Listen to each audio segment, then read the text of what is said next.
근골격계 진료 관련 용어. 반갑습니다. 강산들입니다. 오늘은 지난번에 이어 근골격계 진료 관련 용어 두 번째 영상입니다. 근육파열. 근육파열이란 관절에 대해 수축성 운동 기능을 담당하는 근육이 외부 충격이나 간접 손상에 의해 근육 조직이 늘어나는 것을 말하며 인대의 염좌와 비슷한 현상이나 쓰이는 영어 용어는 SPRAIN과 STRAIN으로 서로 다르다.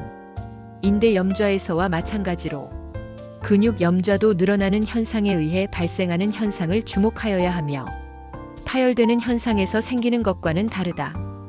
염좌에서는 어느 정도의 연속성이 유지되고 있고 근육 인대 모두 자체 치유 능력이 뛰어난 조직이기 때문에 거의 대부분 예후가 좋다. 하지만 파열이 되는 경우에는 연속성이 파괴된 상태라는 뜻을 내포하기 때문에 보다 신중하고 침착한 진단 치료가 필요한 상황이다. 근육은 또한 자체적으로 수축하려는 성질이 강한 조직이어서 파열되게 되면 수술 이외에는 연속성을 복원시켜줄 방법이 거의 없게 된다. 큰 근육이 많은 하지에서는 완전히 파열되는 것은 아주 드물게 발생하는 현상이어서 그런 문제가 덜하지만 팔의 근육들은 크기가 비교적 작기 때문에 하지보다는 위험성이 높겠다. 근염. 근염은 근육에 염증이 생겨 근섬유가 손상되는 질환으로 근육염이라고도 한다. 근육의 통증과 함께 근육의 수축 능력도 약해지고 이 밖에 발열, 오한, 피로감 같은 전신적인 증상이 나타나기도 한다. 인플루엔자 바이러스 같은 바이러스에 감염되거나 포도상구균 등의 세균에 감염되면 발생한다. 세균에 감염되어 근염이 생긴 경우에는 항생제를 복용해 치료하고 염증이 심해 고름이 생겼다면 배농을 해야 한다. 또 근육을 침범하는 기생충인 선모충에 감염됐을 때도 생길 수 있는데 이때는 선모충을 없앨 수 있는 메벤다졸이나 알벤다졸 같은 약물을 써 치료한다. 근막통 통증 후군. 근육에 존재하는 통증 유발점에 의해 발생하는 근육의 통증을 지칭한다. 통증 유발점이란 근육에 있는 작지만 과민한 어떤 지점으로 자발적 혹은 외부 압박에 의하여 연관통 영역이라고 알려진 타 근육 부위에 통증을 일으키게 만드는 병변을 지칭한다.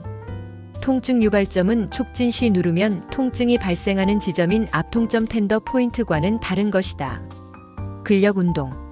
근육의 힘과 내구성을 향상시키는 운동을 의미합니다. 이는 근육을 발달시키고 근육 섬유를 강화하여 우리의 신체 기능을 향상시키는 효과가 있습니다.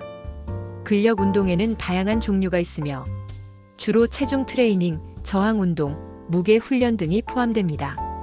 근긴장성 이영양증. 근육 장애와 이영양증은 근육을 사용한 후에 갈수록 근육을 이완하기 어려운 증상이 나타나며 다른 신체 기관에도 문제를 유발하는 질환을 의미합니다.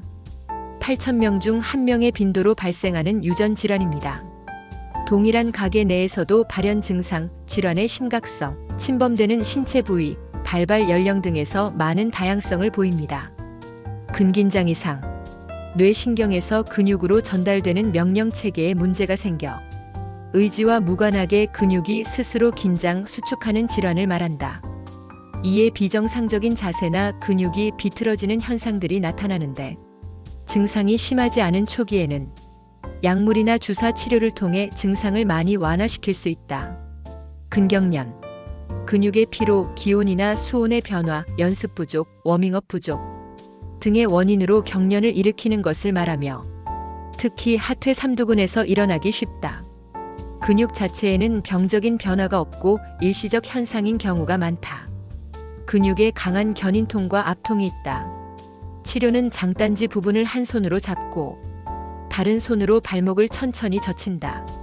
그래도 낫지 않으면 그 부분을 따뜻하게 해준다. 근감소증. 근육을 구성하는 근섬유수가 줄어드는 증상. 근감소증은 노화에 따라 근육량이 줄어들고 근육 기능이 저하되는 질환이다. 1초에 1도 채 못 갈 정도로 걸음 속도가 느려지고 앉았다 일어날 때 유독 힘들어하는 게 근감소증 증상이다. 근감소증에 걸리면 낙상사고 시 골절 뇌출혈로 이어질 수 있다. 근긴장. 근육이 수축하는 상태는 세 가지 연축, 강축, 긴장으로 구분된다.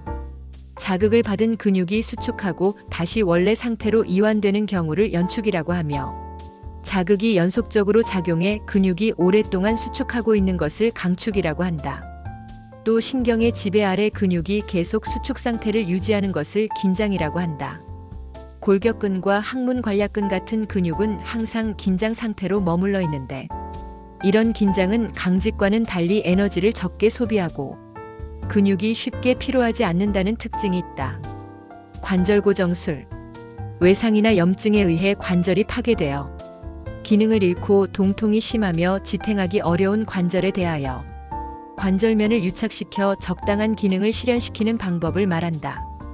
예를 들면 한쪽 고관절이 몹시 파괴되어 심하게 아플 경우, 고정하여 동통을 없애거나 팔이 마비되어 팔을 올릴 수 없을 때 어깨 관절을 고정하는 경우가 포함된다.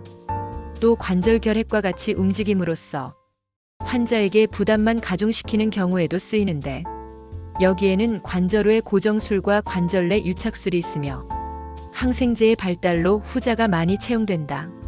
적당한 각도와 지위를 잡을 수만 있으면 일상생활에 그다지 불편은 없다. 수술법으로서는 관절 연골을 제거하여 골성 강직을 얻거나 골편을 가교적으로 이식하여 관절 운동을 정지시키는 방법 등이 있다. 주로 고관절, 견관절 외에 무릎, 발, 손가락 관절에도 시행된다. 인공관절이 노인에게 사용되는 것과는 달리 이 수술은 젊은이가 대상이 된다. 관절경. 약간 굵은 천자침에 전구와 반사경을 장치하여 관절각 내에 꽂아넣고 전기 조명에 의하여 반사경을 통해 관찰한다. 내시경의 하나로서 관절 내의 소견을 선명하게 포착할 수 있다. 모든 관절에 적용되는데 무릎 관절에 특히 이용률이 높다. 관절각 내 주사. 관절염, 통증 또는 염증으로 인해 관절에 문제가 생겼을 때 의료진들이 종종 권장하는 치료법 중 하나이다. 관절 탈구. 관절이 서로 연결되어 있는 골두와 관절화가 정상적인 접촉 상태가 아닌 것을 말합니다. 선천성, 습관성 또는 외력 등에 의해 관절이 손상되거나 인접하는 두 관절 연골면의 접촉이 완전히 소실되어 운동이 불가능한 상태가 됩니다. 통증, 탈구된 관절 부분이 외형 변화, 운동 기능 상실, 자세 변화, 사지의 부종, 신경 및 혈관 손상 등의 증상이 나타납니다. 관절 삼출. 관절 주변의 힘줄, 근육, 인대 등이 비정상적인 압력을 받아 발생하는 통증을 말합니다. 외상, 타박상, 혈액 질환, 관절염의 특정 형태, 감염 또는 국소 상태의 결과로 인체의 활액 관절 내에서 비정상적인 체액 축적이 원인이 될 수 있습니다. 주요 증상으로는 통증, 부종, 관절 경직감, 뼈 소리 등이 있으며 만성적으로 발생할 경우 관절 결절, 연골 파열, 관절염과 같은 심각한 합병증을 유발할 수 있습니다. 고관절. 반의 관골구와 태퇴골의 대퇴골두를 연결하는 관절입니다. 골반과 다리가 만나는 지점에 위치하고 있으며 고관절은 하지를 이루는 부분 중 하나입니다. 골절. 뼈가 약한 어린이, 노인, 폐경기가 지난 여자들에게 주로 일어난다. 뼈가 밖으로 노출되지 않고 피부 손상 없는 골절은 단순 골절이라 하고 그 반대의 경우를 복잡 골절이라 한다. 또 뼈에 금만 갔을 경우를 불완전 골절, 뼈가 부러지거나 조각났을 때를 완전 골절이라고 한다. 골절의 증상은 통증, 압통이며 골절된 부위의 신체 부분을 쓸 수 없게 되며 부어오른 피부의 변색 등과 같은 징후를 보인다. 손상된 뼈는 새로운 조직이 만들어져 확장되면서 부서진 조각들을 서로 결합시키는 방식으로 치료된다. 재형성되는 동안은 골절된 뼈 사이가 움직이지 않도록 보호해야 한다. 관절이 골절되면 관절의 매끄러운 표면이 손상되므로 제대로 치료하지 않으면 관절의 강직과 통증을 동반되며 노년기는 골관절염이 흔한 합병증으로 골밀도 검사. 방사선을 이용하여 우리 몸 특정 부위의 골 밀도를 측정한 후 결과를 수치화하여 나타내는 검사입니다. 보통 에너지가 높은 X-선과 에너지가 낮은 X-선을 2번 촬영하여 얻은 자료로 골밀도를 계산하는 이중에너지 X선 흡수 계측법을 많이 사용합니다. 골밀도 측정을 통해 골다공증 및 골연화증을 조기 발견할 수 있고 골절의 치료 경과를 평가할 수 있습니다. 골다공증. 여성 호르몬인 에스트로겐의 분비가 감소되어 정상 대사 기능이 변화되는 50세 이상의 폐경기 후 여성에게 가장 흔히 발생하지만 영양 부족이나 활동 감소에 의해서도 생길 수 있다. 골다공증은 조직 대사의 이상 때문에 생기며 칼슘과 인의 결핍은 2차적인 것이다. 뼈의 용식은 계속되는 반면 뼈의 형성은 거의 중단되므로 결국 모든 뼈에서 칼슘이 부족하게 된다. 갑상선 기능항 진증에 걸리면 젊은 사람에게도 골다공증이 나타날 수 있으며 어린이에게는 드물게 심한 대사 장애가 있을 때 나타난다. 생식선의 기능 저하는 골다공증의 한 요소인 것으로 보이며 갱년기가 늦게 오는 남성보다 여성에게 골다공증이 더 일찍 생긴다. 급성일 때는 많은 양의 칼슘이 소변으로 배설되며 이 때문에 신장에 심각한 합병증을 일으킬 수도 있다. 견인치료. 당기는 힘을 가하여 연부 조직을 신장시키거나 관절 표면이나 골편을 분리시키는 것을 의미하며 견인치료는 경추나 요추부에서 기인하는 통증을 완화할 목적으로 사용된다. 척추 견인은 적응이 되는 환자를 적절히 선택하여 이를 실시하는 경우에 효과를 기대할 수 있다. 치료자 개인에 따라 다양한 적응증을 갖는데 척추 간격의 증가, 추간공의 확대, 근이완 등으로 호전될 수 있는 넓은 범위의 경추 및 요추 통증에 적용될 수 있다. 즉 신경근 병변, 추간판 탈출증, 근육 경직의 경우와 요추에서 추간판 탈출증의 급성기에 환자의 침상 안정을 위해 쓰일 수 있다. 견갑골. 체간과 상지와의 사이에 있고 이른바 어깨의 기초를 만들고 있는 뼈이다. 거의 역삼각형을 이루고 있으며 상연에는 견갑골절흔이라는 패인 자국과 오회돌기라는 돌출물이 있다. 상외측에는 상완골에 골두를 넣는 관절화가 있어 견관절을 형성한다.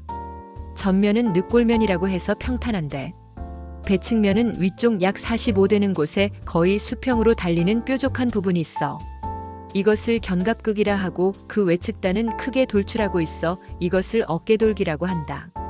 건염. 건염이란 건의 염증이며 타박, 부상 등의 외상이 주된 원인이 되나 말에서는 일종의 직업병으로서 과민한 운동에 의하여 과도한 긴장, 견인이 가해져서 발생합니다. 관절 강직증. 관절이 어느 각도로 굳어지고 가동력을 지니지 않은 상태를 말한다. 여기에는 관절 내외의 조직이 섬유성으로 유착해서 움직이지 않는 섬유성 강직과 관절면의 일부 또는 전부가 골 조직으로 연결한 골성 강직이 있다.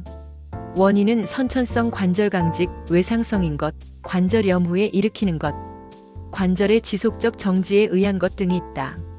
또 수술에 의해 적극적으로 관절의 강직을 만드는 수도 있으며 관절 고정술이라고 한다.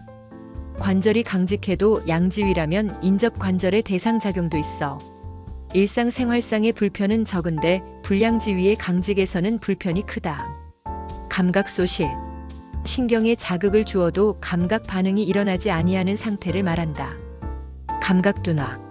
몸 감각의 저하, 감각 자극의 민감성 저하로 나타나는 다양한 질환의 부작용이다. 감각 저하는 주로 신경 손상, 혈관 차단으로 인해 발생하며 이로 인해 허혈을 일으키게 된다. 이러한 손상은 다양한 의학 촬영 연구를 이용하여 확인이 가능하다.